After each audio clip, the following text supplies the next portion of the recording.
बाड़मेर जैसलमेर से अगला सांसद कौन, किसके सर सजेगा ताज। दावेदारों की है लंबी फहरिस्त। कौन है भाजपा कांग्रेस के संभावित चेहरे, किसे मिल सकता है टिकट। कौन इस बार बन सकता है बाड़मेर से अगला सांसद। करते हैं दोस्तों इस पर विस्तृत चर्चा। उससे पहले आपसे अनुरोध, अगर आपने अभी तक हमारे चैनल को सब्सक्राइब नहीं किया है तो नीचे वाले लाल बटन पर क्लिक कर चैनल को सब्सक्राइब जरूर करें। हम राजस्थान चुनाव से जुड़ी हर जानकारी, हर अपडेट आपको फैक्ट के साथ देंगे। दोस्तों हम बात कर रहे हैं बाड़मेर जैसलमेर से अगला सांसद कौन होगा। इस बार दावेदारों की बहुत बड़ी लंबी फहरिस्त है भाजपा में, वहीं कांग्रेस में भी कम नहीं है। एक बार हम उन पर चर्चा करते हैं कि दावेदार कौन कौन है। अगर हम भाजपा की बात करें तो वर्तमान सांसद कैलाश चौधरी, कर्नल मानवेंद्र सिंह जसोल जो कि जल्द ही भाजपा ज्वाइन करने वाले हैं, किशोर सिंह कानोड़ और संगाराम रिटायर्ड डीजीपी। वहीं अगर हम कांग्रेस की बात करें तो कर्नल सोनाराम चौधरी, हरीश चौधरी, सुनीता चौधरी या हेमाराम चौधरी जो भी कहिए। अब निर्दलीय या तीसरे मोर्चे की बात करें तो रविंद्र सिंह भाटी, उमेदाराम बेनीवाल। तो दोस्तों इनमें किसका कौन सा मजबूत पक्ष है और कौन सा कमजोर कड़ी है, उस पर हम थोड़ी चर्चा करते हैं। सबसे पहले हम चर्चा करते हैं भाजपा में, तो केंद्रीय कृषि राज्य मंत्री कैलाश चौधरी जो वर्तमान में सांसद हैं, इनका मजबूत पक्ष यह है कि ये संगठन में काफ़ी सक्रिय हैं और पार्टी के बड़े नेताओं का इन्हें साथ मिल सकता है। वहीं अगर हम इनकी कमज़ोर कड़ी की बात करें तो विधानसभा चुनाव के समय जो इन्होंने 3 टिकट वितरण की थी, बाड़मेर, सीव और बायतू, वहाँ तीनों जगह पार्टी को करारी हार झेलनी पड़ी।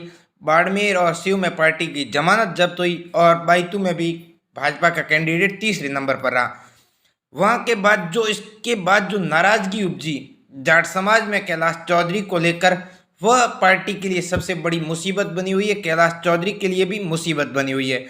उस समय बाड़मेर से मजबूत दावेदार थी प्रियंका चौधरी। प्रियंका चौधरी का कैलाश चौधरी ने टिकट कटवाया, उसकी जगह दीपक कड़वासरा को टिकट दिया। दीपक कड़वासरा की जमानत जब्त हुई। पर इससे जो जाट समाज में मैसेज गया वो कैलाश चौधरी को लेकर बहुत गलत मैसेज गया। जाट समाज आज के समय कैलाश चौधरी से भारी नाराज बताया जा रहा है और अगर कांग्रेस किसी जाट समुदाय के व्यक्ति को टिकट देती है तो जाट समाज पूरा शिफ्ट कांग्रेस के साथ हो जाएगा और कांग्रेस लगभग 99.99% इस बार जाट समुदाय पर ही दाव खेलेगी। ऐसे में भाजपा कैलाश चौधरी पर दाव नहीं खेलेगी, क्योंकि जाट समुदाय का बाड़मेर जैसलमेर में करीब 5 लाख का वोट है। 5 लाख का वोटों में जो कैलाश चौधरी को वोट मिलेगा वो 5% भी नहीं होगा। आपने बाड़मेर के जो विधानसभा चुनाव के समय देखा होगा, दीपक कड़वासरा को 2.5 लाख में केवल 5,000 वोट मिले थे और वो जाट समाज की पूरी नाराजगी थी जो दीपक कड़वासरा को 100 जाति वोट भी नहीं मिल पाए थे। वहीं राजपूत समाज में भी इसको लेकर भारी नाराजगी है। रविंद्र सिंह भाटी उनसे नाराज बताए जा रहे हैं और रविंद्र सिंह की भाटी की जो छवि है वो उनके समाज के साथ साथ 36 कौम में बहुत अच्छी है। ऐसे में वो शिव और जैसलमेर में कैलाश चौधरी के नाम पर राजी नहीं होंगे तो वहाँ पर वो भाजपा को भारी नुकसान पहुँचा सकते हैं और वो निर्दलीय उम्मीदवार हैं, उनके खिलाफ कोई पार्टी कार्रवाई भी नहीं कर सकती। हाँ, वो खुद को भाजपा समर्पित जरूर मानते हैं पर उन पर पार्टी का कोई व्हिप वगैरह लागू नहीं होता है। अगर हम दूसरा बात करें कर्नल मानवेंद्र सिंह जसोल की, तो हाल फिलहाल उन पर चर्चा नहीं करनी चाहिए क्योंकि वो अभी उनकी हाल ही एक्सीडेंट हुआ था, उसके बाद वह हॉस्पिटल में एडमिट भी है, उनकी पत्नी का भी देहांत हो गया था। पर उससे पहले, एक्सीडेंट से पहले लगातार चर्चाएं थी कि मानवेंद्र सिंह कुछ ही दिन के अंदर अंदर भाजपा ज्वाइन कर सकते हैं और हाल फिलहाल जो हमारे सूत्रों ने पता किया तो उसमें यह आया कि अभी 1 महीने या 1.5 महीने बाद ही इस पर चर्चा होगी और कयास ये है कि 99% मानवेंद्र सिंह जल्द ही भाजपा ज्वाइन कर लेंगे। और इस कड़ी में कई दिग्गज नेता लगे हुए हैं, उसमें देवी सिंह भाटी, बाबू सिंह राठौड़ सरीके दिग्गज नेता इनकी एंट्री को लेकर प्रयासरत हैं। अगर मानवेंद्र सिंह की एंट्री हुई तो इसी शर्त पर होगी कि वो बाड़मेर जैसलमेर से चुनाव लड़ें।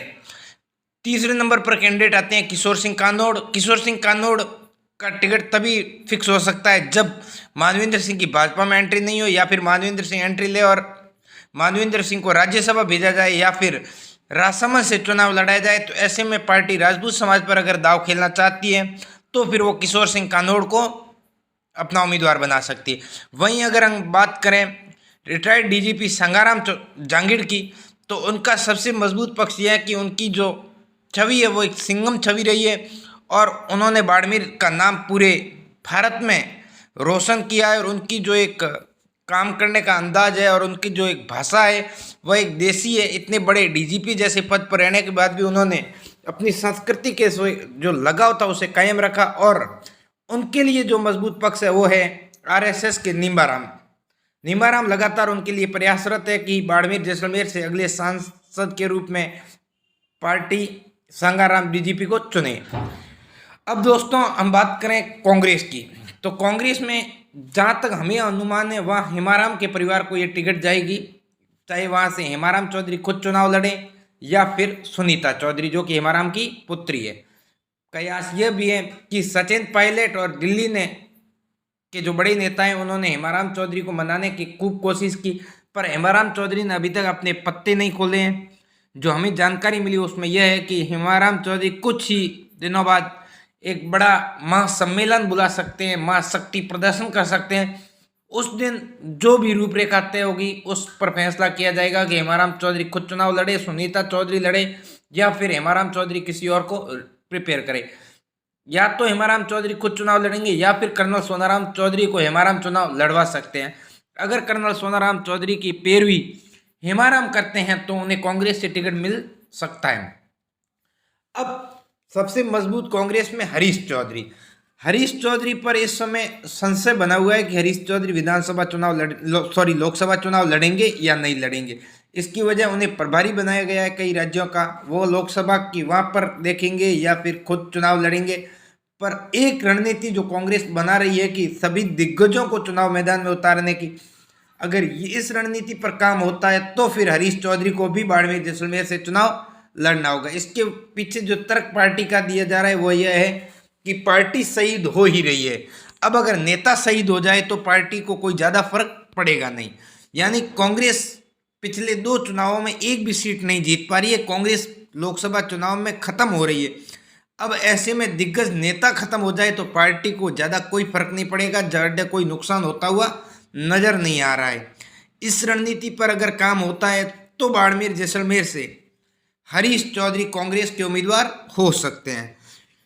अब अगर बात करें तीसरे मोर्चे की, तो तीसरे मोर्चे से जो भी उम्मीदवार होगा वो इन सब का संयुक्त उम्मीदवार होगा। तीसरे मोर्चे पर काम कर रहे हैं शिव से निर्दलीय विधायक रविंद्र सिंह भाटी, बाड़मेर से निर्दलीय विधायक प्रियंका चौधरी और बायतू से विधानसभा चुनाव के समय सेकंड नंबर पर रहे और आरएलपी के उम्मीदवार रहे उमेदाराम बेनीवाल।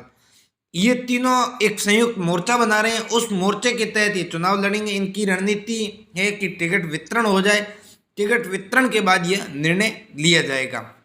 अगर बीजेपी कैलाश चौधरी को चुनाव लड़वाती है तो निर्दलीय के रूप में आपको रविंद्र सिंह भाटी चुनाव लड़ते हुए नजर आएंगे। वहीं अगर बीजेपी किसी राजपूत चेहरे पर दाव खेलेगी तो इस तीसरे मोर्चे के जो उम्मीदवार होंगे वो होंगे उमेदाराम बेनीवाल। यहाँ पर पार्टी स्वजातीय टकराव नहीं चाहती। निर्दलीय जो भी प्रत्याशी है, जो इनका गठबंधन उसमें है कि अपन स्वजातीय टकराव नहीं कराएंगे, अपन ये देखेंगे कहाँ से अपने को वोट बैंक अच्छे से मिल सकता है, कहाँ अपन मार्जिनल वोट ले सकते हैं।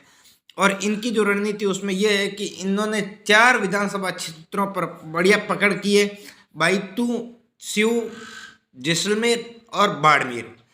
इन 4 विधानसभा क्षेत्रों में इन्होंने पहले मजबूती से काम कर रहे हैं, उसके बाद ये आगे की प्रक्रिया करेंगे कि टिकट वितरण के बाद ये कैसे फैसले लेंगे, किन किन लोगों को अपने साथ जोड़ेंगे। यह सब उस समय तय होगा जब कैंडिडेट इनका तय होगा। तो दोस्तों आपको क्या लगता है इन सब में बाड़मेर जैसलमेर से अगला सांसद कौन बनेगा और किसके चांस ज़्यादा रहेंगे? दोस्तों आपसे पुनः अनुरोध कर रहा हूं, अगर आपने अभी तक हमारे चैनल को सब्सक्राइब नहीं किया है तो नीचे वाले लाल बटन पर क्लिक कर चैनल को सब्सक्राइब जरूर करें।